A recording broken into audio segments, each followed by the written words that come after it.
meeting you right where you are on your foster care journey. This is the Forgotten Podcast.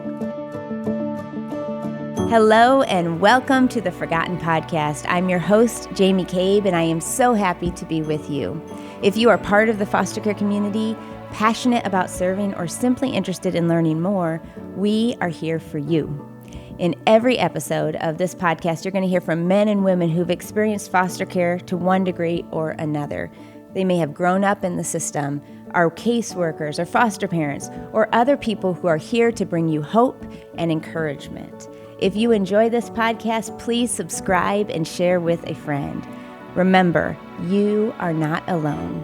I hope you enjoy the Forgotten Podcast. All right. Well, Jaymi, it is a joy to have you on the show today. I am always grateful to hear from people who have experienced foster care firsthand as a former foster youth. You just bring a perspective that we need to hear. But on top of that, you also now are a kinship, foster, adoptive parent, Yes. and a social worker. So you are covering almost the entire gamut of the foster care community. So I'm really looking forward to this conversation with you. Thank you. Yeah, I want to start right here with your journey into foster care. Can you help us understand the events that led up to that? Yeah. So when I was about 13, I entered the foster care system. Prior to that, there had been many investigations in my childhood. And honestly, I probably should have been removed earlier. So before I was 13, most of the investigations were due to domestic violence and substance use. And then when I was 13, at that point, the removal was only for substance use. So that's what led to me entering the foster care system with my siblings. Okay. And how many siblings did you have or do you have? At that time, I only had 3 younger brothers that I knew of. I would later find out that I had other siblings from my dad's side, kind of all over the place, but I wouldn't meet them until much later. Hmm. Do you remember like when investigations were happening? Were you in this place of like wanting something to change or what was kind of going through your own head? Yeah, so I definitely didn't want to be in that situation. I did not want my brothers to be in that situation. I was the oldest and I felt very protective. But as a kid, the fear of the unknown and being in foster care is a lot more terrifying than whatever's going on at home. Mm. And so even though I wanted it to stop at home, I didn't want to be in the situation, especially in regards to domestic violence. I didn't want my mom being hurt. I didn't want my brother seeing that. I didn't want to see Mm. it. But I was always terrified of what would happen if I spoke up. And so Mm. I have very clear memories of lying when social workers would come out. And I remember always struggling with that. When I was very young, I started going to church on my own and I met Jesus. And I remember always having this internal struggle of, well, I'm lying, but I'm Mm. also obeying my parents by lying and I'm protecting them. So I was always struggling between doing the right thing and what that meant for me as a kid. Yeah. Wow. And when you Yeah. say obeying your parents, was that something they told you to lie Yes. about? Mm. Yes. So they made it very clear, what happens in our family stays here. You Mm. don't need to share that with anybody. And so I always felt this internal pull both ways. Yeah. As a kid growing up, did you know that what you were experiencing was like not right or not healthy? Or was it Yes. just kind of like what you knew? Yes. So I knew always that domestic violence and the physical fighting was not okay. I do remember struggling with the substance use part of it. Mm. I knew it was not okay, but I assumed that everyone's parents did drugs. Mm. And so that was something that I didn't really realize until I was old enough to start talking to my friends and going to their houses and seeing that it was a little different than what my house was going through. Yeah. Wow. So the day that you actually were removed from your home, can you talk about that? Yes. So I was actually at church. I was at youth Mm. group with my brother, who's about a year and a half younger than me. We were at junior high group, which happened on Friday nights. Really fun. That was kind of my out and my safe Mm. place. And my mom was home with my newborn brother, who was a couple weeks old, and then my 3-year-old brother. Mm. And so that night she had gone to purchase drugs and she actually purchased them from an undercover cop. And so my Mm. 2 brothers got removed, and then a social worker showed up at church to remove me and my other brother. Mm. And so I'm at church, I'm having a great night. I was involved in leadership, this program called Leadership Corps. So I was very invested. It was very important to me. Mhm. And I had a church event the next day, the next morning on Saturday that I really wanted to be at. And so when my social worker comes to church and says, "Hey, you need to find we need to find somewhere for you to stay tonight." I said, "Well, I have church tomorrow." Mm. And so that social worker knew, well, if we put you in foster care at a children's center tonight, you're not going to be able to go Mm. tomorrow. It's just not plausible for it Right. to happen that quickly. And so that social worker actually asked me, "Hey, is there anywhere that you think you can stay tonight?" And Mm. so she went above and beyond and let me pick a mentor at church that I wanted to stay with. And she stayed up till probably 2 in the morning getting them approved so that we could stay there Mm. that night. So the Wow. removal itself, I felt like a social worker really heard me, really listened to my Mhm. voice, and was able to make that happen for me. Yeah. Did the other kids know what was happening at that point? The Like, other not your siblings, but the kids at church? I don't think so. I think she was pretty discreet about it. She Mhm. didn't walk into church with the police with her. Mm. She did have them with her, but they were outside, so Mm. it didn't cause a big scene. It was pretty I remember a kid walking into my room and saying, "Hey, Jamie, there's a lady looking for you." I'm Mm. like, "Oh, okay," but I just assumed it was anybody. So she did a Mhm. really great job of making it very discreet and not something Yeah. that was really traumatic. Yeah, which is wonderful. Mm. Yeah. So, during this time then, after you stayed that night with a mentor, how long were you there? What was kind of the next steps look like for you? Yes. So she was able to get that home approved to be my temporary foster parent, which the policies and laws have changed since then. And so right now it's a little more difficult to make those Hmm. immediate decisions to get a home approved, but she was able to do that back when I was removed. And so I actually ended up staying with that person while I was in foster care, which was great for me and my brother. The Mhm. hardest part for me was being separated from my siblings because they were in a different home. Okay. And Mhm. your brother was around your age, it sounds like. Was he also Yes. okay. Mhm. And you were 13, so was he like 11, 11. 10? Okay. Mhm. But then you had some younger, you had a newborn and a 3-year-old? Yes. Okay. Wow. So what is going on in a 13-year-old's mind as this is unfolding and as you're hearing, how much are you knowing about what's the plan to get you back home? Like all of those things. How much are you aware of at this point? I think I was aware more than my other siblings were. I knew why we were removed. I knew what they had to do in order to get us back. And so I was pretty aware of what was going on. I think most 13-year-olds in foster care are aware also. And I Mm. think, sometimes we can underestimate that, how much they are aware and how much they know, especially if there's younger siblings involved. Because it was my responsibility to know what was going on because I had to care for Mhm. my siblings. So I was very aware. Yeah. Yeah. I think that's Mhm. a big key is you had experientially been living as an adult in a lot of ways, right? As a Yes. caregiver for your own siblings. Wow. Um, okay, so since that time, you have said that you were, quote, one of the lucky ones. What do you mean Mhm. by this?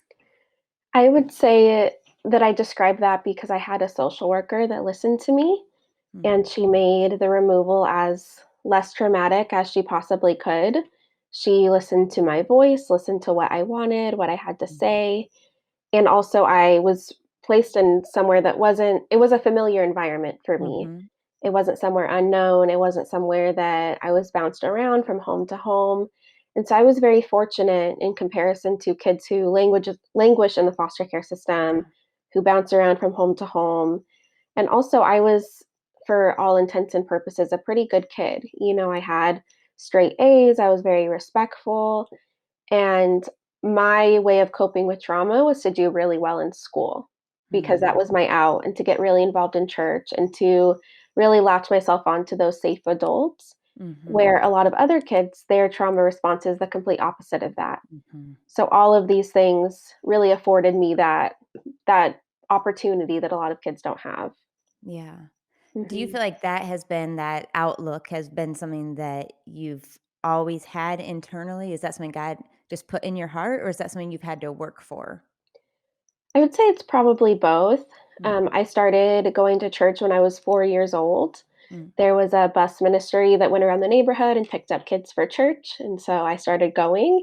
And right when I went, I just knew. I was like, yeah, God's real. Jesus loves me, and it was so real to me. And my faith was never just a concept Mm. because I think I needed hope in a way that a typical 4-year-old did not. Right. And so it was very real to me. And so I think that was a big part of my resilience. And I think it's both ways. Some kids are just hardwired different than other Mm. kids, and some youth have different examples of positive adults. And I had a lot Right. of adults who love the Lord, who were positive role models, really take an interest in my life and invest in me. But at the same time, I did seek out those relationships. Mhm. So a great example of this is my second grade teacher. One day I learned what a godmother is, and I heard that a godmother is someone that takes care of you if anything happens to your parents. Mm. And so as a 6-year-old, I said, well, there's a high chance something can happen to my parents, so I need a godmother.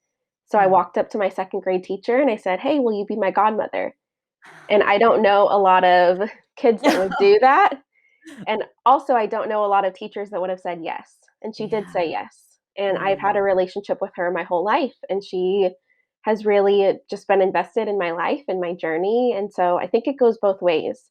I was Mhm. in the position where I had adults who were safe and who didn't take advantage of that, Mhm. of that need to have someone to look up to, because that's a very vulnerable place to Yeah. be as a child. But also I had that in me to be able to seek that out and to want that. Yeah. I love that, and I love thinking about all the different pieces, like that church Mhm. who started that bus ministry, that's where it all started, and then all those adults who were there and were Mhm. willing and present. I mean, excuse me. I think as adults, we need to realize that we have a place, right? We have a role to Mhm. play, whether a lot of times we feel like, okay, I have to do the foster parent thing or nothing. And Yes. that's just not true. We just need to be available to whatever God is calling us, right? Yes, definitely. Mm.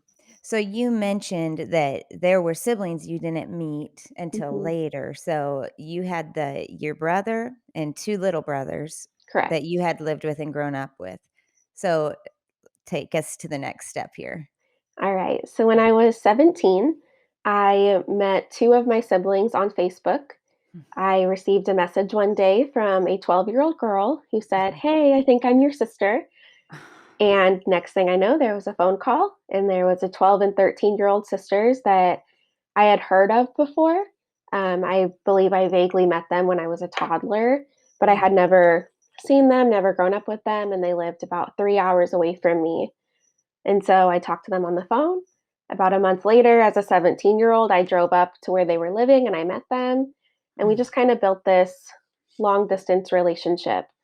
I also knew at that time, I believe she was 6. I had a 6-year-old sister as well who lived in the same area, but she lived with our father and her mother. Mm. And so I kind of was building this relationship with them. And that's how I met them. Wow. Yeah. Okay, so you met them, you started building a relationship, and then there's more to the story. Yes. So when I was 19 years old, I realized that my sisters, the 2 older ones, so at that time they were 14 and 15, they were not in a great place with their mom. Their mom had a lot of protective issues that were going on in their home that did not make it safe for them to be there. And so my husband and I at that time had only been dating for 4 months. Mm. So we were not engaged, but we knew we wanted to get married. We had known each other since we were 12, but we had really only had this romantic relationship for 4 months. Mm. And so me and him were talking, and it was actually his idea. And he said, well, why don't they come live with you? Mm. And I said, okay, but that means you're signing up for things too. If we're going to get married, you're Mm. signing up for this new relationship where you're going to have teenage girls to take care of. And he said, I'm aware. And And so, you're 19 at this point. yes, and he was 22. Oh my 22. goodness. So he had just turned 22. Um, and so he said, well, let's just do it. And Mm. we had a lot of conversations of we were not living together. We waited to live together till we got married. And so there were a lot of conversations, well, what if we break up? What's going to Mhm. happen? Because he is now choosing to invest time, money, energy into these girls. And then if we break up, what's going to happen? And we sat with our pastors and they asked us the same question. And he just said, Well, like the word of God doesn't return void. And I would know that I did all that I could to help these two girls have a better life and also to get them to know Jesus. Mm. Said, okay. And Wow. so we did it. They came to live with us. We ended up filing for guardianship together before we were married. Mm. And he would come over in the morning. I worked at a coffee shop at the time at 4 a.m. So he would come over around 6, help get them ready for school, take them to school. I would pick them up from school. We were very much co parenting as a Mm. 19 and 22-year-old in a dating relationship. That is that's crazy. Yes. And I did not know these girls. We had Mm. talked on Facebook. I had visited maybe 2 or 3 times, but they were practically strangers to me. And so, long story short, we ended up getting married about a year later, and kind of the rest is history. They lived with us till they were 18. And so that's the case with those 2 sisters. Mm. And Yes. then there's another sister that was 6 years old when you first kind of found out about her, Yes, right? correct. And so her name is Haley. And so we got to know her. She was living with my dad at the time, who we don't have a good relationship with. Mm. And so sometime around the same time frame of me getting guardianship of my other sisters, she went into foster care. Mm. And so the problem came is that my dad did not tell me she was in foster care until it got towards the end of the case. And this is something that we see a lot in the foster care world Mm. is foster parents are always afraid of a relative coming out of nowhere. Because from their perspective, they say, I've had this kid in my home for Yeah. 6 months or a year. Why all of a sudden does this relative want them? Mm. And from my perspective, I was that relative. My dad did not want me to know that she was in foster care because he was Mm. ashamed, he was embarrassed. Mm. From his perspective, he said, "You're already taking care of 2 of my other kids, and I haven't been around for you, so I'm failing as a father, Mm. and I don't want anyone to know that my daughter's in foster care." But then it gets to the termination hearing where it's starting to get real for him. Hey, she's going to be Yeah. adopted. And so at that point, he calls me and says, "Hey, can you take her too? Because Mm. she's going to be adopted." And so I do everything I can. I scramble to get our home approved. And I basically said, we want her with us. I already have my other siblings, but it didn't get approved in time. Mm. And her social worker in that case was at the point where she wanted the case closed, understandably, because I'd been open for so long. And then I'm Mm. I'm coming in kind of throwing a wrench into this whole plan of adoption and termination and all these things. And at the Mm. same time, her foster parents almost saw me as a threat. Like Mm. I was coming in to take away their daughter, which at that time when she was in foster care, she was 9 years old. And they Mm. didn't see it as a sister trying to step up and do what's right for her siblings. Yeah. And so once that adoption was finalized, they decided that they didn't want any contact because Mm. they saw me as almost intercepting. And I've tried, I've reached out through the agency and I've sent pictures of my family and said, "I'm a social worker, I'm a foster parent, I get it, Mm. I'm trauma Mm. informed. I'm looking to support you in your parenting, but I don't know where the disconnect is, but I understand where they're coming from." And Yeah. so they haven't wanted any contact, and so I haven't seen her since she was 9, and she Wow. turns 17 this year. Wow. Yes. That is very hard. Yes, and for my sisters too and all of our siblings, it's been very difficult, Mm. because, she knows we're out here. She was 9 years old, she wasn't an infant, Mm. and, it just breaks my heart when, as time goes on, if she ever talks to her parents about that, and that's Mhm. gonna be a pretty hard conversation for them, and I Mhm. hope that she would be understanding of her parents wanting to protect her and do what's best for her, but at the same time, they're gonna have to sit with her and say, "Hey, we kept you from your biological family." So that's gonna be a Mm. hard thing that she has to navigate. Yeah. How do you process that? It's really hard for me, Mm. especially because us as adoptive parents, we have very open adoptions Mm. because we recognize the importance of those biological connections and, having relationships with safe relatives when at all possible. And so it's hard for me as an adoptive parent to understand that Mhm. perspective. But at the same time, I recognize that not everyone has the same trauma informed training, Yeah.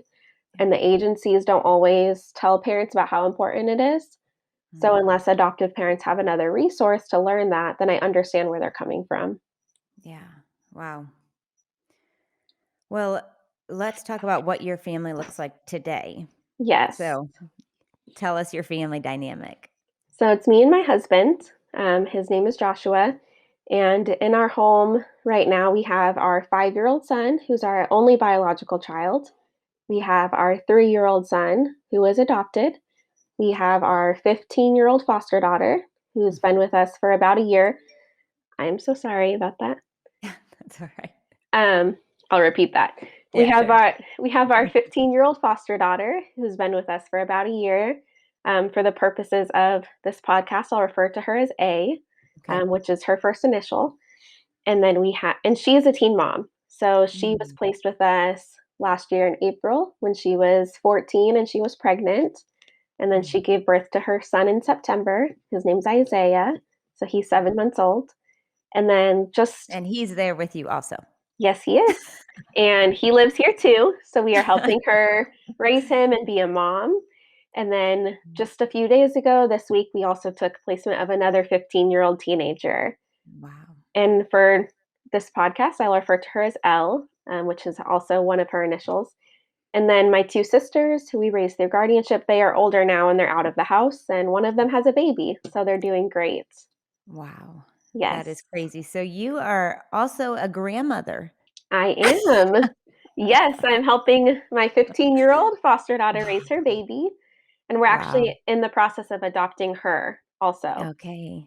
The So 15-year-old. yes, Wow. her baby, she has worked very hard. Her baby is not in foster care. Mm. There was never a reason for him to be removed from her care by the time she gave birth. And so our goal is to help her be a mom. We're not adopting her baby, but we're adopting Mm. her and really just wrapping around her as a family unit of her and her son and helping her be successful. Yeah. Wow. So how does that look in your home? How do you kind of manage? Because is she going to school? So, Yes. like, and you work full time because you're Yes. also a social worker. Yes. So is like baby in daycare, how does that work? And how do you navigate like that balance of being mom to her, but not mom to the baby? Yes. So, in regards to scheduling purposes, we're in the COVID-19 pandemic. So, all of her school Yes. has been at home, Okay, which yes. has actually been a blessing in disguise for her. It's been a really great thing, not just because of her baby, but something she is very proud of is her sobriety.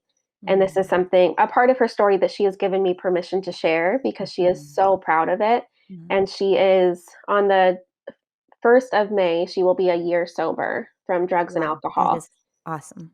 And so you can imagine being in a school environment with other peers so quickly while she was working on her sobriety would have been very Mhm, difficult for her. And so, really, this pandemic has been a blessing for her and her mhm, sobriety and her stability. And so, in regards to school, she's not in person school right now. She's mhm. doing school online and paper school and that kind of thing from home.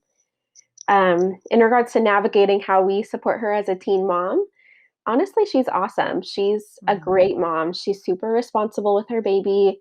I've maybe changed 10 diapers the whole time he's mhm. been here. Um, Wow. sh- she is very responsible. And so, our main thing with her is helping her balance being a mom and being responsible with also still letting her be a teenager. Yeah. Wow. And we want her, when you grow up in foster care, you don't have much of a stable childhood. And so our goal is to help her still have those childhood moments and still involve her with our other kids and help her be a kid, but also balancing having her still be responsible for a baby. Yeah. And so that's probably the biggest challenge but that's more on us than it is her. It's us, helping her have those experiences and all of that. So that's probably the hardest thing to navigate. Okay, so you started out, um, being a mother when you were only Mhm. 19, and your boyfriend at the time was 21, but you guys went into this as legal guardians together. Then when you got married, you both became parents, and you became a grandma before you were even 30. So Yes. you have lived a lot of life so Yes. already. Um, and like I just mentioned a little bit earlier, you are also a social worker in your Correct. community, which we know takes so much energy and effort and Yeah. mental and emotional. So first, I'm going to ask you this. How did your experience growing up and experiencing foster care as a child influence the life you're living today? Yes. So I surprisingly did not set out to be a social worker or to be even a foster parent. After we took my sisters, the girls, and guardianship of them, I started college. Mm, And I didn't set out to go to college. I was a great student, but I felt like for whatever reason, the Lord was telling me not to go to school when I graduated high school. And so I waited. And mm, then Josh, my husband, boyfriend at the time, needed to take a Spanish class. And that's something that I actually like. mm, And so I said, well, why don't I take the class with you and just help you? mm, And one thing led to another, and I ended up going to school. And then I had to pick a major, and I picked social work. mm. And so I started school a semester after we took custody of the girls, my Okay. sisters. And so it was pretty busy. I went from no college to starting college and then finishing with my master's degree and actually 8 other degrees in only 5 years. And during that time, I don't even know yes. what that is. I don't even that's amazing. And during the whole time we were in school, we always had something. Mm, So during my college journey, we had custody of the girls. We got pregnant. It was a very difficult pregnancy, had a mm. baby. We got married, planned a wedding before the baby. And then we became foster parents during that time. My husband was diagnosed with cancer and went through Mm. cancer treatments. So all of this while I was going through college. Wow. And for most of that, my husband was in school as well. And then it got to the point where he took a break from school so that I could finish, and then he's going to go back. Mm. So, Man, it is clear God has just a beautiful plan for your life and has already mhm. you've already lived so much of that. That's really, really amazing. Um, how do you care for yourself? Because you have a lot going on. You've Yes. experienced a lot.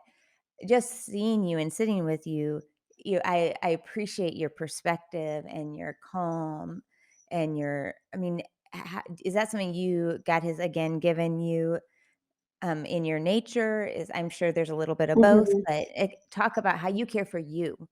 Yeah, so definitely both. I think people in general are just hardwired differently.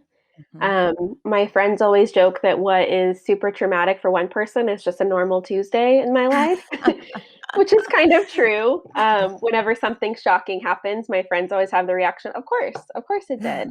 That's just kind of the nature of my life. But at that same time, it doesn't mean that I ignore that and pretend like it's normal Mhm. and just keep Mhm. going on because at that point we will burn out. Mhm. And so my husband and I make our marriage a huge priority. We have had a date night every single week since we started Mhm. dating, even through all of this. Mm. Which, if we didn't have those date nights and that time together, I don't know how we would have had a marriage through all of these Mm. hard times. Yeah. Therapy is really important. I think everyone should go to therapy. Mhm. But the funny part is, I've said that my whole life, but I didn't start going until recently. And so I would always tell clients at work and friends and my own kids, everyone should go to therapy. It's so great. And then my husband's like, okay, so when are you going to start going if you tell everybody this? And so that's a really great resource. And I'm happy Mhm. to be in that now and just have a safe place to process because Mhm. the things that my kids go through, the things that I see at work, which are really Mhm. traumatic, they're not exactly dinner table conversations. Mhm. Most people can get off work at the office and come home and kind of vent to their spouse over dinner and, Right. honey, how was your day? And I don't get that Mm. because my job is not appropriate dinner table conversation. And even well meaning people who say, how's your job going? What's it like? Mhm. They really don't want to hear. If Mm. I really told someone what I see and what I experience at work every day, they'd say, "Okay, I'm not asking again," because it is a lot. It's Mm. it's heavy to carry, and so having a place that you can debrief that is really important. And Mm. that's where your coworkers come in because Yeah. they understand on a deeper level. And so that's kind of how I take care of myself is date nights, having somewhere to process, and also time Mhm. alone. I need time alone to recharge, Yeah. even if that's 20 minutes at the end of the day, Mhm. reading or scrolling on my phone or doing something where there's no one talking to me. I'm just kind Yeah. of No 20 minutes to questions. myself. Yes. Yes. Definitely. Um, Okay. What would you say has been one of the hardest things to navigate in this life that God has given you? It's a huge question, but I Yeah, don't know if anything comes out. um, it's a great question. Um, I don't know. I don't know how to answer that. Um, I think just in general, everything has its challenges, as much as being a foster and adoptive parent does intersect with my job in the sense that it's the same field of work. It's all child Mhm, welfare, it's all social work. They all have its unique challenges. And so I mhm, think the main theme of like a common struggle I've had throughout my life is feeling very isolated mm, because my life is so unlike everybody else's. mhm. So when I was a kid, I felt isolated because my home life was not what everyone else was going through. Yeah. When I was 19, I felt isolated because my friends could go out on the weekend and have fun, and I did that too. But Mhm. I always had teenagers to look out for. Yeah. And even if my friends had kids, their kids were babies because we were 19, 20, 23. Mhm. And everyone around me that had teenagers was in their 50s. So it Yeah. was it was definitely isolating for that. No one really understood.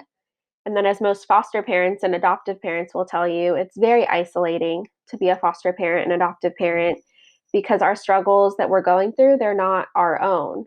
And Mm. I can only share so much of my kids' stories without sharing something that's not mine to share. Yeah. And so it's that balance of I need someone to talk to and vent to, but I also need to protect my daughter and my son and their struggles. Mhm. And so that's very isolating. Being a social worker is very isolating. Mm. And so I think it's just that common theme and really finding those deep friendships who, even Mm. if they don't understand every aspect of my life, they say, I don't have to understand in order to empathize with you, to listen, Mhm. to tell you you're doing a great job. So I think that's been Yeah. the biggest challenge throughout my life. Yeah, that makes a lot of sense. Mhm. Even walking with your husband through cancer, Yes. that's something not everyone experiences, especially at the young age. I mean, you have really Mhm. experienced a lot of life. Yes, and I Yeah. think and even in regards to cancer, my son was he was either just turned a year old or was under a year old, Mm. my biological son, and I remember going to my husband's radiation appointment, and the tech, whoever was working the front desk said, "Oh, that's so sweet, he's here for grandpa's cancer appointment," Oh. and I said, "No, he's here for his daddy," Mm. and just the look on her face and the shock, and, Mm. like, that was a very isolating moment for me in Mm. that regard. And Yeah. he was diagnosed with cancer the day before my new student orientation at the university I was transferring to.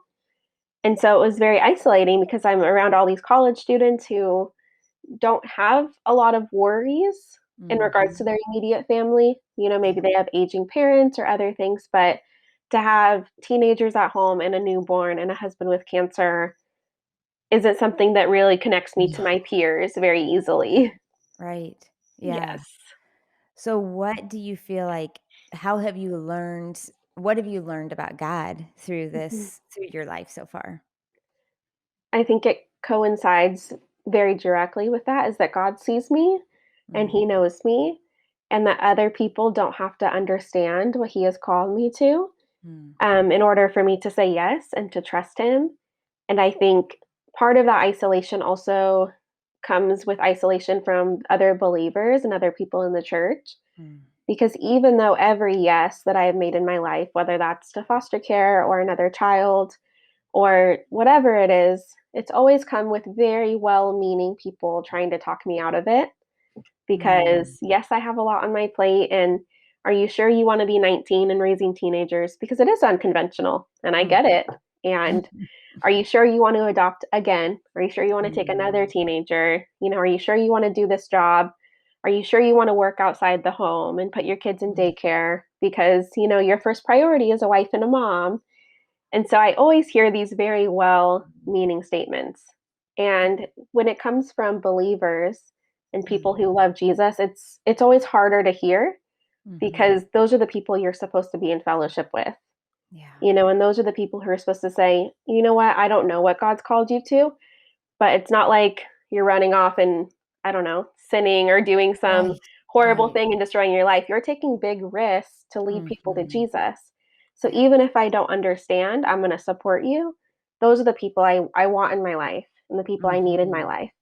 And so I Yeah. think that's just been what the Lord's teaching me is, people love you and they mean well, and some people don't. But either way, I see you. And if you're faithful to me, I'm going to bless you and I'm going to fill in where other people are lacking in your life. Mm.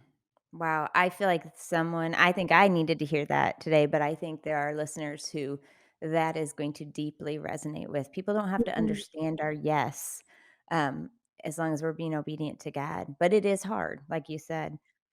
Wow. I love that we share the same name because I feel like I take some Yes. courage from you. Seriously. Okay, so as we close out here, I just want you to speak and think directly to our listeners because there are many of them are walking this unconventional Mhm. road.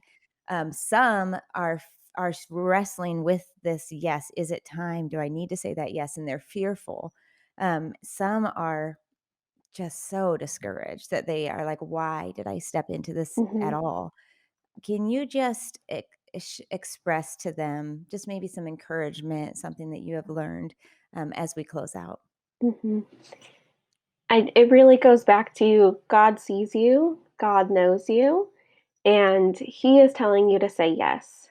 And I think there's always this fear where, well, what if I run ahead of God? What if I Mhm, say yes to something that He didn't want me to say yes to? Then He's not going to bless it. Then I'm going to be stuck, and we kind of spiral into this mhm. this downward just tunnel of thoughts, right? But one thing I've learned is that we're never quicker than God is. We can never outrun him. We can never get ahead of him. We don't make any decision that he didn't see coming. And Mhm, so if you are saying yes to something that aligns with his will, which in foster care and adoption, if we are saying yes to caring for orphans and widows in their distress, if we're saying yes to bringing light into dark places and to be fathers to the fatherless and to reflect God's heart to kids and families, and if we say yes to something that is in his will, and I can't think of something that's more in his will than that, then God's going to bless it. God's not saying, "Oh, no, you said yes to that kid, and mhm. I didn't want you to because you already had enough on your plate, so I'm just gonna back off and let you deal with this." Yeah. Nope, God's saying, "You know what? Even if it didn't make sense at that time, I'm going to step in. I'm going to bless you because you're doing something that's in my will." Hmm. And so I think we just get paralyzed by fear sometimes, and we're afraid to say yes. We're afraid to take that step forward because we don't want to outrun God Hmm. and we don't want to do something that he doesn't want us to do, which is valid. But what I always say is we're going to walk through the next door until God shuts it, if it's in his will. And I think you have this thing of, the general will of God, which is things that I mentioned, caring for those who need it and being a light and doing things out of love and kindness and those things. And then you have a specific will for your life. Hmm. So if it's in God's general will, but you're not sure if it's in his specific will, like, God, I don't know if you want me to say yes to this teenager, Hmm. and you don't hear from him, move forward. And if God doesn't want you to, he's going to shut the door. I think we just need to trust him more in that aspect and be unafraid to get ourselves in these situations where I'm going to be in huge trouble if God doesn't come through right now. If I say Yeah. yes, and if God, you don't support this, I'm going to be in trouble. So I'm going to say yes and trust that you're going to support me. And it doesn't make it easy at all. It's always hard to love someone who's been through trauma and these really hard things. It's really difficult to say, I'm not going to give up on you no matter what. But when we do Mhm. that, we have to trust that that's reflecting the heart of God Hmm. because that's what God says to us. I'm not going to give up on you no matter what. I'm going to love you no matter what you've been through. And so just really trusting the Lord and you know what? He's going to come alongside us when we're doing what he calls us to do. Wow. Amen. Thank you so much Yeah. for sharing your story with us. Thank you for having me. I really appreciate it. Well, I hope today's episode was an encouragement to you wherever you are on this foster care journey. Now, we want you to stay connected, so be sure to subscribe and turn on notifications so you never miss an episode. Also, we have a ton of great content for you over at theforgotteninitiative.org. Thank you for watching, and I can't wait to see you next time.